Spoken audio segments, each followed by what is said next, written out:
Hi,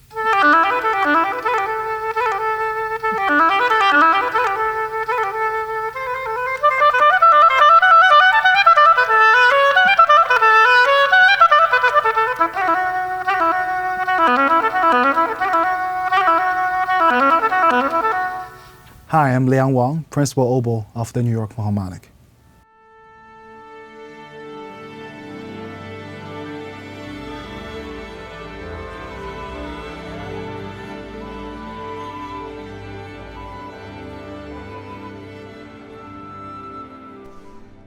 I grew up in Qingdao, China, where actually Shandong is a province where all the philosophers came from. I grew up with my mother singing in the house, mainly Chinese folk music. And of course, she loved music, so that's why I really enjoy playing a musical instrument.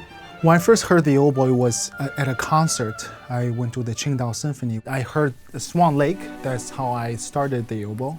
I thought the sound of the oboe was so soulful and also penetrating in the best sense. Oboe is a very interesting instrument. It's so personal. It may be the most personal instrument because everybody plays it. It has absolutely a very different timbre, and even on the same setup.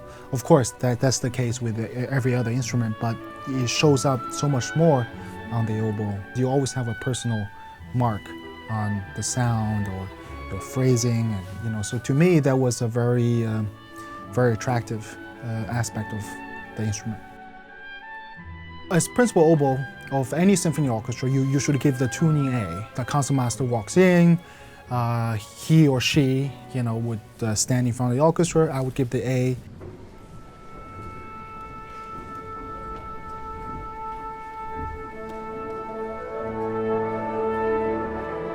There are different theories why the oboe tune the orchestra. Some people say it's the most inflexible instrument in terms of pitch. Once you made certain things to a certain pitch, it pretty much stays there. And some people say it is the most penetrating sound that people can all hear. That could be it too, but either way, I think it became a tradition that the first oboe usually give the tuning A, and actually it's pretty much the first sound anybody hears. We make our own reeds, so that's you have to be somewhat mechanical, efficient, right? You have to know how to sharpen a knife. You have to know how to adjust a gouging machine. It's almost like making a wine, like each year the grapes a little bit different, and for us, only oboe players knows, or bassoon players to a certain degree knows, what good reed or cane is, but also it does produce different sound. The tip of the oboe reed is thinner than a hair sometimes.